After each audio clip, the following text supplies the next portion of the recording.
Backstage update when it comes to Cody Rhodes' AEW departure, his negotiations with Tony Khan, and his impending return to WWE. We also have an update when it comes to the talent budget in AEW, plus the future of Kenny Omega with the company as well. All this and more in today's AEW News.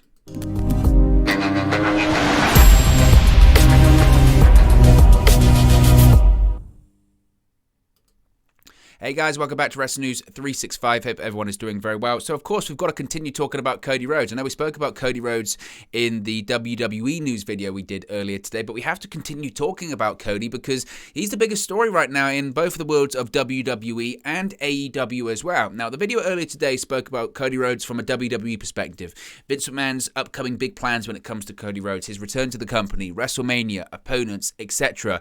We have a lot more information when it comes to Cody Rhodes' departure from All Elite Wrestling, his negotiations with AEW President Tony Khan, maybe financial issues, all this and more. So, new details are being revealed when it comes to the departure of Cody and Brandi Rhodes from All Elite Wrestling. Now, as I mentioned, it was announced yesterday that Cody and Brandi have left AEW, and it looks like, well, he is going to be returning to WWE. It's inevitable at this point. Now, in an update, PW Insider reports that Cody and AEW President, CEO, and General Manager, and Head of Creative, all those titles, Tony Khan hit a snag in contract negotiations a few weeks ago due to differences in pay. That led to the end of their negotiations. Khan reportedly learned of the departures yesterday morning, according to ESPN's Mike Coppinger. Rhodes signed his departure paperwork then. This is interesting, as it was previously reported that WWE knew Rhodes' AEW departure was going to be announced this morning. So it looks like, and maybe this is me reading a bit too much into it, but it looks kind of like WWE knew that Cody Rhodes was officially leaving AEW, maybe before actually Tony Khan knew of that situation as well. That's worth pointing out there. Now, the negotiations between the two parties officially fell apart on Monday, according to F4W Online, which is Brian Alvarez and Dave Meltzer. Again, they would know. It was also noted that both Cody and Brandi have been working on AEW projects for the future. It was also said that as of Monday morning, lawyers were involved with working out the split between the two sides, considering how much Cody Rhodes is ingrained into AEW and, of course, Warner Media as well when it comes to various projects. Khan has said in the past that he had contract options on all the key talent for 2022. So Cody Rhodes did have an option, an optional year or possibly a 2-year option. So Khan would have made the decision not to exercise that option. I think that's key there pointing out as well. Tony Khan, if he wanted to, could have extended Cody Rhodes' contract by an extra year or an extra 2 years. So it's looking somewhat like, again, it was a discrepancy when it comes to pay, because Cody Rhodes has obviously gone to Tony Khan and said, look, no, I want, I want what I feel like I deserve, I suppose, and he hasn't got that, and that is a frustration. Now, it was reported before how Rhodes was not at the Atlantic City, New Jersey Dynamite taping last week. Word now is that Cody's road case, which contains his gear and other belongings on the road, had been cleaned out at that point, which some saw as a sign he was, quote, as good as gone. Up until then, it was expected that Cody and Brandi would remain with the company, as there were plans for them to appear at upcoming Dynamite tapings. Now, multiple sources have been stating that Cody has been in talks with WWE about a return deal, and sources within WWE expect a deal to be reached soon. PW Insider notes and adds to those reports, saying that WWE had contact with Rhodes dating back to the end of 2021, when his AEW contract expired. So we're looking at a situation where probably Rhodes has been negotiating with WWE for a while. There's still no word on Rhodes inking a WWE contract, but he does have a long-time relationship with Executive Vice President of Talent Relations, John Laurinaitis, which should help.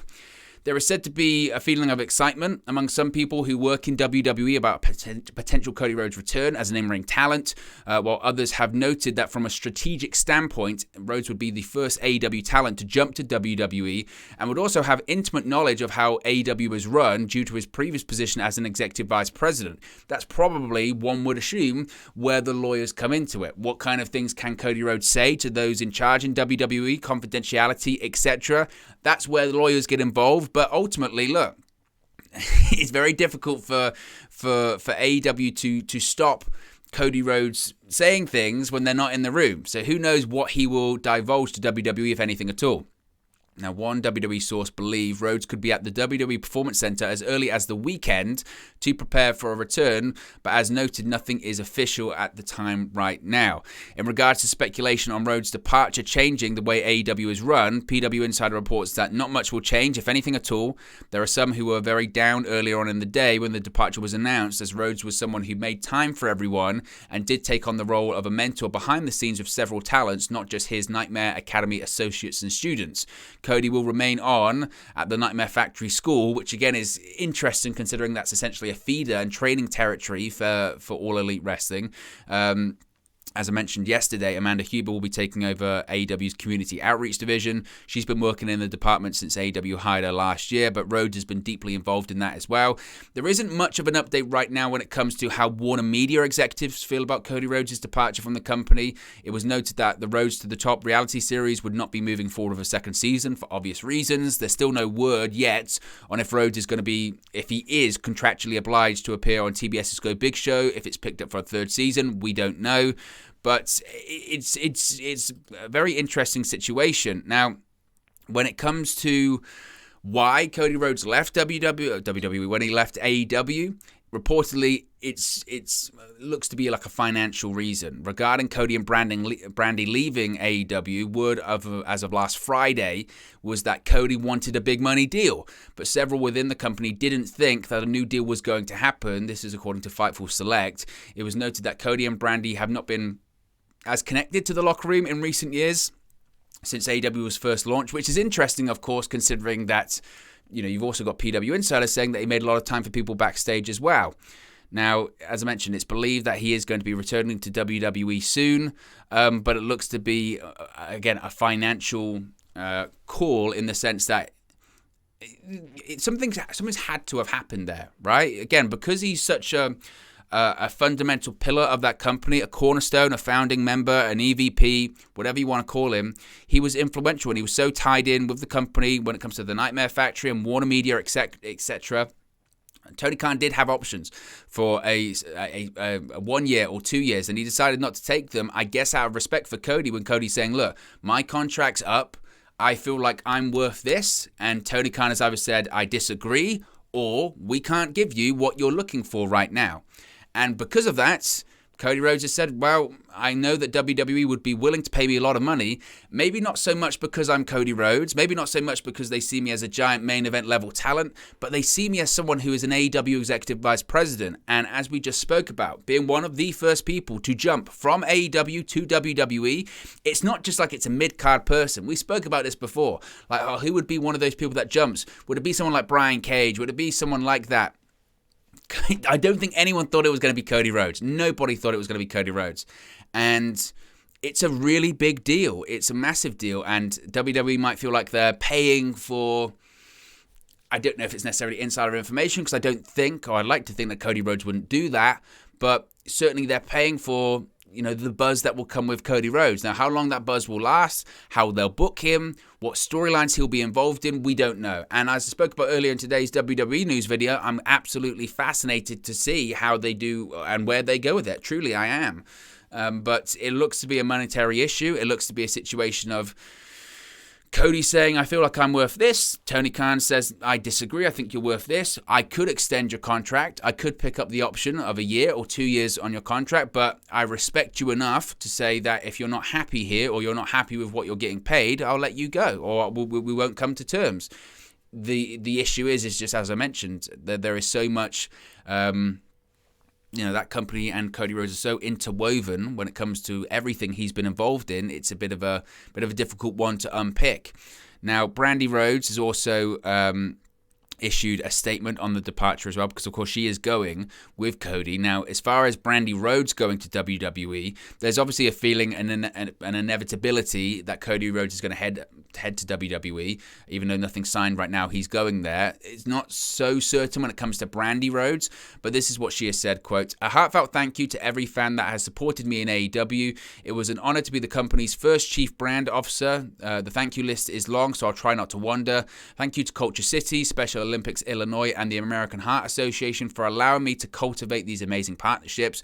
Thank you to every AEW heel that helped me build a dream community for female fans. Thank you to every AEW wrestler and talent that worked hard to create a great locker room environment. Thank you to the production team, makeup team, and seamstresses.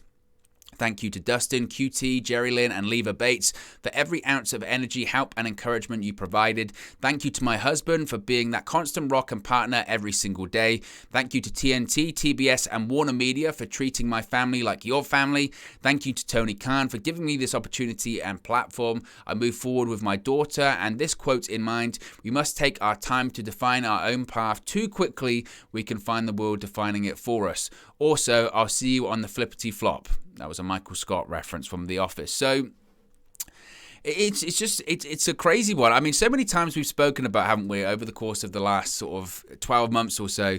If you'd have said, 3 years ago that there would be this competition to WWE and it would have CM Punk and Bryan Danielson and Chris Jericho and and Kenny Omega and all of these guys, Jon Moxley in there, you'd have said you're crazy, you're absolutely nuts. And you'd have also been completely nuts if at the beginning of AEW in 2019 if you said that Cody Rhodes is going to be in WWE in 3 years. People have said no way. I mean, I don't know if Cody's ever gone on record to say that he'd never go back. I have no idea. But it's just wild. It's absolutely wild. And it still is quite difficult to sort of get your head around it. As I spoke about earlier, I am completely fascinated to see how it plays out, to see what they do with WWE in WWE, to see how AEW react to it as well. Will it change much? I'm not necessarily sure it will, to be honest, change too much. Their roster's so big, they're always going to feel the absence of Cody, I think. But sometimes in certain Dynamite broadcasts and certain sections of AEW programming over the course of the last 12 months or so, it's felt at times maybe he's somewhat shoehorned in. You got to have the Cody program, right? You got to have the Cody promo, the Cody segment. And that's not to put down anything he's done, because his last match on AEW TV against Sammy Guevara ladder match was superb. It was fantastic. And he does generate conversation and he does generate crowd reaction. I don't deny that. But look, there is a ton of attention on Cody Rhodes right now, and I'm fascinated to see what WWE does with it, because WWE's track record of being able to be given the ball and run with it is not great recently. So it'll be interesting to see if they fumble it or not. Certainly, the Young Bucks have seemingly reacted to it. They've done one of their classic Twitter bios saying, quote, "Thank God for us," in the aftermath of Cody Rhodes' departure. So again, it's been a big story. It will continue to be a big story. There are so many people that are reacting to this on social media, whether it's Amanda Huber, Ricky Starks posted a picture of himself shaking hands with Cody Rhodes. Jade Cargill has said, "Thank you. I'll take the Cody Vader with pride and style. Thank you for an unforgettable, banging beginning to my career. Forever thankful." Sammy Guevara has put a picture of him shaking hands with Cody Rhodes. Dustin Rhodes has said, quote, "I love my brother Cody Rhodes. I love my sister-in-law, Brandy Rhodes. Whatever they decide to do in life, I'll support 110%. I'm sad that they're gone, but the effing train keeps moving." So it's a huge story. Probably, I doubt a story will be bigger this year, and it's fascinating, absolutely fascinating. A couple other things I did want to talk about today is the AEW Talent Budget. Of course, with the departure of Cody Rhodes, a lot of people are talking about what that looks like, financially, and what that looks like in terms of size. We know they've got such a big roster. So a new update has been provided when it comes to the budget that AEW is working with when it comes to signing talent. While the company has brought in a lot of people since its inception, others have not been given huge contracts when they've tried to get signed. On the latest edition of Wrestling Observer Radio, Dave Meltzer noted that AEW does have a budget when it comes to talent. Two unnamed wrestlers have attempted to get an offer from the company. However, they were not given huge deals. If Tony Khan is able to get a big television deal at the start of 2024, then they will have an increase in cash that will likely be spent on signing new talent. The company recently debuted Keith Lee, whilst Mercedes Martinez was added to the roster as well. There have been rumors about AEW being interested in both Jeff Hardy and Josh Alexander, two men that are not working for another company right now. Essentially, Dave Meltzer was saying that, like anything, there isn't this unlimited budget when it comes to talent in AEW. And that probably stems, again, to the Cody Rhodes situation as well. That Cody Rhodes wanted a certain amount, and it was a case of Tony Khan saying, ultimately we can't afford that. We can keep you on as you are. That's why we have the option. But if you're not happy with that, then ultimately we'll let you go, because we want you to be happy and we respect you enough to be happy. Now, I'm sure when it comes to the talent budget, maybe there are exceptions to it. I don't know. People like CM Punk and Chris Jericho report they're on the 2 biggest deals in AEW. And I don't know if it's a case of Cody saying, well, I want what they want. I don't know. Honestly, I don't know those situations. But I hate to repeat myself again, but it's a huge story. Now, with Cody Rhodes going, people are saying, who else could go? Kenny Omega. What's the situation with Kenny Omega's AEW contract? A new update has been provided about AEW star Kenny Omega, his current contractual status, being one of the original roster members within AEW, and it's been revealed how long he has left on that deal. On Wrestling Observer Radio, Dave Meltzer noted that Kenny Omega has 1 year left on his AEW contract. His deal is set to expire on February 23rd, 2023. It was also mentioned that it's unknown how the cleaner is feeling right now, as he is away from the ring dealing with several injuries. Of course, Omega's been off television since losing the AEW World Championship to Hangman Page at Full Gear last year. Again, we know that he's going to return at some point this year. I don't know if this is going to be like this mass exodus of people leaving AEW. I know some people are saying, maybe this could be the first of many, and I think people look at these. With Cody Rhodes leaving, I guess people think the door has been opened. It always felt like there would be these key names that would never leave AEW. They were happy there. They always seemed happy there. They would never go to WWE. I suppose with the departure of Cody Rhodes, it has led to some people saying, actually, maybe it is this viable option to some talent that we didn't necessarily think it once was, or certainly they're interested in going there. And Cody's got experience there. Kenny Omega doesn't. And people are saying, well, maybe these EVPs that are no longer EVPs, are they going to be wanting to go back? Is the grass actually not greener? What's the situation? I said it about Cody Rhodes. I'd be really surprised if he left. It would be the same with Kenny Omega. I'd be really surprised if he left. I just think they're different people. I really do think they're different people. Whether or not, but at this point, who knows? At this point, honestly, who knows? I really don't know.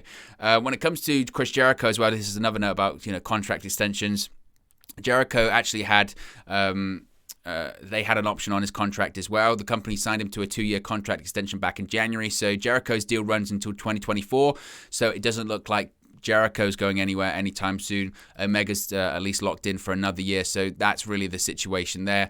Finally, Battle of the Bouts. Battle of the Bouts 2 has been announced by AEW. AEW has announced a second Battle of the Bouts special. Battle of the Bouts 2 will be taped on Friday, April 15 at the Curtis Culwell Center in Garland, Texas, before or after a live edition of AEW Rampage airs on TNT. It's believed that Dark Elevation matches will also be taped that night. It's likely that Battle of the Bouts will air on TNT that Saturday, April 16. AEW has not officially announced the air date as of recording right now. So Battle of the Bouts 2 is happening. Hopefully it's a bit better than the first one. Of course, the first one was damaged because it was meant to be Cody versus Sammy Guevara for that TNT championship, and I think Guevara would have won it back at that event, but obviously Cody had the COVID situation, so couldn't wrestle. But interested to see what they do for that one as well. But an interesting time when it comes to AEW, and of course Dynamite's on TBS tonight. It'll be interesting to see how and what they say about the Cody Rhodes situation. But let me know your thoughts in the comment section below. Be sure to like and subscribe to Wrestling News 365, and I'll speak for you again very, very soon. Hey guys, thank you for watching, listening, streaming, or however you come across this video today. Be sure to click on the video on the right there to watch our next video, or click the bottom there to subscribe, or the bottom right hand corner. Thank you very much, and I'll speak to you again very soon.